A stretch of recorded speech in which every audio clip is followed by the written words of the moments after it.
সবাই কেমন আছেন? আশা করি সবাই ভালো আছেন। তো আজকের ভিডিওতে আমি আসলে আপনাদের সাথে শেয়ার করব যে আমরা প্রতিদিন আমরা কি পরিমাণ সময় নষ্ট করছি জাস্ট সোশ্যাল মিডিয়াতে কিছু আনপ্রোডাক্টিভ ভিডিও এবং রিলস দেখার মাধ্যমে, এবং এইটা আমাদের শারীরিক এবং মানসিক স্বাস্থ্যের জন্য কতটা ভয়াবহ রকমের ক্ষতিকর। এই জিনিসটা আজকে আমি আপনাদের সাথে তুলে ধরবো যে আমরা নিজেদের কত বড় ক্ষতি করছি এবং কিছু আনপ্রোডাক্টিভ মানুষের কত উপকার করছে এই বিষয়টা আসলে। এবং আপনার কোনো উপকার হচ্ছে না, আপনি নিজে ক্ষতিগ্রস্ত হচ্ছেন, বাট আপনি তাদেরকে তাদেরকে উপকৃত করছেন যাদের ভিডিওগুলো দেখছেন। তো এই বিষয়টা নিয়ে আসলে আপনার সাথে আজকে কথা বলবো, এবং আপনারা ভিডিওটি স্কিপ না করে সম্পূর্ণ দেখুন। এটা আপনারা আসলে উপকৃত হবেন। তো আসলে শুরুতে কিছু পরিসংখ্যান জেনে নেওয়া যাক যে আসলে বাংলাদেশে এই সোশ্যাল মিডিয়া ব্যবহারকারী সংখ্যা আসলে কি পরিমাণ বৃদ্ধি পেয়েছে। তো একটি গবেষণায় দেখা গেছে যে 2024 সালের শুরুতে বাংলাদেশের সক্রিয় সামাজিক যোগাযোগ মাধ্যম ব্যবহারকারীর সংখ্যা ছিল 5,29,00,000 এবং মোট জনসংখ্যার যে 30%। এটা আসলে ভাবা যায় না যে একটা দেশের জনসংখ্যার 30%ই সামাজিক যোগাযোগ মাধ্যমে সুপার ডুপার লেভেলের এঙ্গেজড। এবং গত এক বছর এই সংখ্যা বেড়েছে 22%, যেটা আসলে কল্পনা করা যায় না। এবং প্রায় 97 লক্ষ নতুন ব্যবহারকারী সোশ্যাল মিডিয়া ব্যবহারকারী যুক্ত হয়েছে। তো জনপ্রিয় প্ল্যাটফর্মগুলো যেখানে আসলে আমরা আমাদের সময় নষ্ট করি আমি বলবো সেটা হচ্ছে ফেসবুক, ইউটিউব এবং টিকটক। তো বাংলার সবচেয়ে সবচেয়ে জনপ্রিয় যোগাযোগ মাধ্যম হচ্ছে ফেসবুক, যেখানে আসলে এখন ব্যবহারকারী সংখ্যা 5,29,00,000 এবং ইউটিউবে ব্যবহারকারী সংখ্যা 3,36,00,000 এবং টিকটকের ব্যবহারকারী সংখ্যা 3,73,60,000। এখানে একটা ইন্টারেস্টিং জিনিস বলে রাখা ভালো, সেটা হচ্ছে যে আহ, এই ফেসবুক, ইউটিউব এবং টিকটক এগুলো কিন্তু আসলে বাংলাদেশের বা এই সাবকন্টিনেন্টের লোকজন আসলে বেশি ব্যবহার করে, এবং এরাই আসলে খুব বেশি আনপ্রোডাক্টিভ। আমরা যদি বাইরের কান্ট্রির কথা চিন্তা করি, যেমন ইউরোপ, আমেরিকা বা চায়নার কথা যদি ধরি বা জাপানের কথা ধরি, সেখানে কিন্তু আসলে এই ধরনের তারা কিন্তু আসলে এই ধরনের সোশ্যাল মিডিয়াতে আসলে নিজেদেরকে এঙ্গেজ রাখে না। কারণ তারা জানে যে এই সোশ্যাল মিডিয়াতে এঙ্গেজ হওয়াটা তাদের মানসিক স্বাস্থ্যের জন্য কতটা ক্ষতিকর। তো আসলে এখানে যে শুধু সময়ের অপচয় হচ্ছে তা না, যেটা বললাম যে এখানে আসলে শরীরের স্বাস্থ্যেরও আসলে অনেক ক্ষতি হয়। তো আমরা দৈনিক আসলে কি পরিমাণ সময় আসলে এখানে ব্যয় করি। যেমন গবেষণায় দেখা গেছে যে বাংলাদেশ ইন্টারনেট ব্যবহারকারী একটা বড় অংশ প্রতিদিন ঘন্টার পর ঘন্টা আসলে এই সামাজিক যোগাযোগ মাধ্যমে আসলে তাদের সময়টা আসলে ব্যয় করছেন। এবং ফর নো রিজন, মানে সে জাস্ট ফেসবুকটা স্ক্রল করতেছে, এবং Facebook just news feed scroll করে করে তার ঘন্টার পর ঘন্টা চলে যাচ্ছে, সে টেরই পাচ্ছে না, এবং এটাতে আসলে তার কোনো লাভ হচ্ছে না।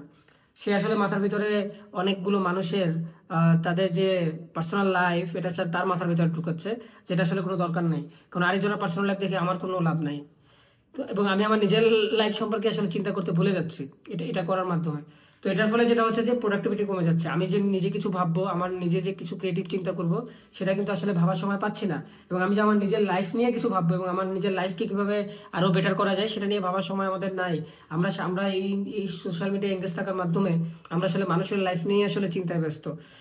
তো এটা থেকে আসলে আহ, আহ, এবং এটা থেকে আসলে এবং এটা যে শুধুমাত্র এই জিনিসটাই হচ্ছে তা না। যেমন এখানে একটা ইন্টারেস্টিং বিষয় হচ্ছে যে যেমন আজকে কিছুদিন আগে একটি খবর বের হয়েছে যে অপু ভাই নাকি 30 মিলিয়ন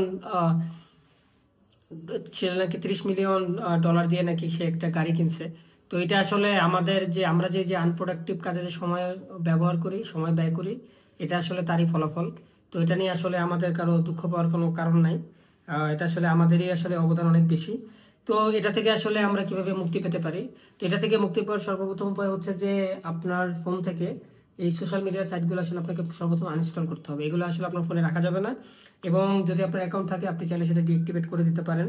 কারণ আপনি নিজে একটু চিন্তা করেন যে এখান থেকে আসলে আপনার কোনো বেনিফিট আছে কি নাই।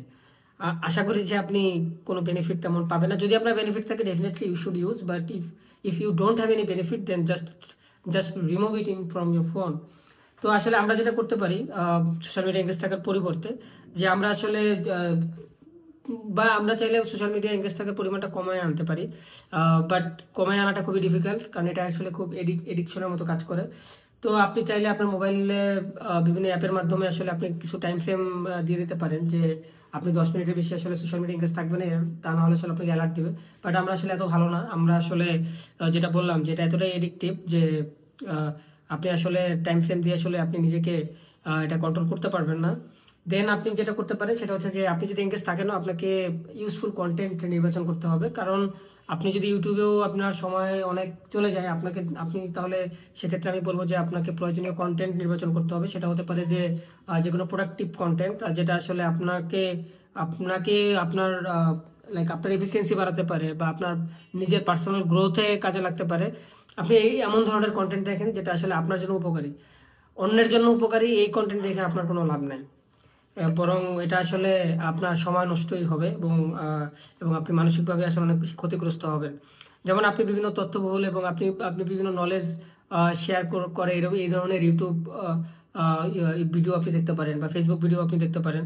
যেমন আমাদের অনেকের যেটা দেখা যায় যে ফেসবুকে যারা আসলে অনলাইনে বিজনেস করেন, লাইক বিভিন্ন কাপড় সেল করেন, তো দেখা যায় যে অনেকে তাদের আহ, একটি মাসে দেখা যায় যে তাদের 3টা ড্রেস কিনলেই হচ্ছে, বাট সে দেখা যায় যে অনেক বেশি ড্রেস কিনে ফেলতেছে। তো এটা আসলে অনেক বেশি ড্রেস কেনা আসলে খারাপ কিছু না, কারো যদি টাকা থাকে সে অনেক ড্রেস কিনবে, কিন্তু আসলে এটা আহ, আসলে এটা অপ্রয়োজনীয়। কারণ আপনার যেখানে মাসে 3টা ড্রেস হলেই হচ্ছে, সেখানে আপনি যদি 10-12টা ড্রেস কিনেন জাস্ট বিকজ অফ আপনি প্রতিদিনই ইউটিউব স্ক্রল করছেন, প্রতিদিনই আপনার চোখের সামনে এই ধরনের রিলস ইউটিউব আপনাকে দেখাচ্ছে, তো আপনার স্বাভাবিকভাবেই আপনার বিভিন্ন ড্রেস পছন্দ হবে এবং আপনি অর্ডার করবেন। তো এটার মাধ্যমে আসলে আপনার অর্থেরও আসলে অপচয় হচ্ছে। তো আপনি যেটা করতে পারেন যে স্বাভাবিকভাবেই সোশ্যাল মিডিয়া এঙ্গেজমেন্ট আপনি কমাতে পারেন, এটা আপনার কিছু টাকাও আসলে সেভ করতে পারে। তো আরেকটা জিনিস আপনি করতে পারেন যে আপনি যদি একদমই সোশ্যাল মিডিয়াতে প্রয়োজনীয় কন্টেন্ট খুঁজতে গিয়ে যদি অপ্রয়োজনীয় কন্টেন্টে বেশি মনোযোগী হয়ে পড়েন, তাহলে আপনি একেবারেই সোশ্যাল মিডিয়া থেকে নিজেকে বিরত রাখতে পারেন। এবং দেন আপনি আসলে অবসর সময় কি করতে পারেন, আপনি বই পড়তে পারেন, আপনি বন্ধুদের সাথে আড্ডা দিতে পারেন, আপনি আপনার কোনো বন্ধুর বাসায় গিয়ে তার সাথে গল্প করেন। ইনস্টেড অফ ফোনে আপনি সময় ব্যয় করার থেকে আপনি আপনার বন্ধুকে নিয়ে কোনো একটা নিচে যান, কোনো একটা টঙে চায়ের দোকানে বসে বন্ধুর সাথে আড্ডা দেন, বিভিন্ন বিষয় নিয়ে আলোচনা করুন, কেরিয়ার প্ল্যান নিয়ে আলোচনা করুন। এটা আসলে আপনাকে অনেক বেশি হেল্প করবে। তো আহ, আজকে আসলে আমরা জানলাম যে সোশ্যাল মিডিয়া আসলে আমাদের জন্য আসলে আহ, কতটা আসলে হার্মফুল। তো আমি আশা করবো যে আমরা সোশ্যাল মিডিয়া থেকে নিজেদেরকে বিরত রাখতে পারবো এবং প্রোডাক্টিভ কাজে নিজেদের সময়টাকে আসলে ব্যয় করতে পারবো। তো আজকে ভিডিওটি যদি আপনাদের ভালো লেগে থাকে তাহলে লাইক এবং কমেন্ট করতে ভুলবেন না, এবং অবশ্যই চ্যানেলটি সাবস্ক্রাইব করুন এরকম আরো অনেক ইনফরমেটিভ ভিডিও পেতে। তো দেখা হবে নতুন কোনো ভিডিওতে, সে পর্যন্ত আপনারা সবাই ভালো থাকুন, সুস্থ থাকুন। আল্লাহ হাফেজ।